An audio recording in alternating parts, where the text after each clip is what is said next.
గౌరవనీయులైన మంత్రి గారికి ఒక చిన్న విన్నపం సార్. ఏంటంటే రీసెంట్గా కేరళలో ఒక మంచి పాలసీతో వచ్చారండి. మీరు చేయి తింపండి, చూశాను మిమ్మల్ని.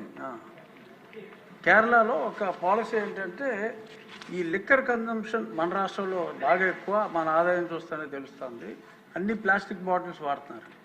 కేరళలో ఎగ్జాంపులరీగా ఒక్క జిల్లాలో మొదలు పెట్టారు. ఏంటంటే ఆ బాటిల్ మీద 10 రూపీస్ ఎక్స్ట్రా ఛార్జ్ చేస్తున్నారు. ఛార్జ్ చేసిన తర్వాత ఖాళీ బాటిల్ ఇచ్చిన వెంటనే they have to repay the 10 rupees. దాన్ని రీసైకిల్కి వాడటానికి టీటీలో ఉంది. అనేది ఈ బ్రాండీ బాటిల్స్ కూడా అప్లై చేయమని. బ్రాండీ బాటిల్స్కి ప్లాస్టిక్ కన్జంప్షన్ ఎక్కువగా ఉంది. ఎక్కడ పడితే అక్కడ పడేస్తున్నారు కాబట్టి హ్యూజ్ కన్జంప్షను ఒక దగ్గర కలెక్ట్ అవుతుంది. అది ఈ కొంచెం ఎక్సైజ్ డిపార్ట్మెంట్ వాళ్ళతోటి కోఆర్డినేట్ చేసుకుంటే major percentage of plastic waste ఒకటి చేయొచ్చండి. కేరళలో ఇంప్లిమెంట్ అయింది. ఇంకొకటి ఏంటంటే ఈ సింగిల్ యూజ్ ప్లాస్టిక్స్ ఈ నిషేధానికి మీరు మీలాంటి హీరోస్ తోటి అడ్వర్టైజ్మెంట్ చేయాలి అంటే కొన్ని కోట్లు అవుతుంది.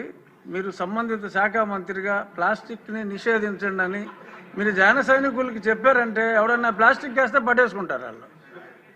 ఆ మధ్యన గోతులు ఎలా కప్పెట్టారో కొన్ని సంవత్సరాల క్రితం రోడ్లు మీరు బాగు చేయమని పిలిపించినప్పుడు ప్లాస్టిక్ని ఆపండి అని మీరు ఒక్క పిలుపు ఎలా ఇస్తే ఎలా అంతే, ఇంకా అది ఆగిపోతుంది.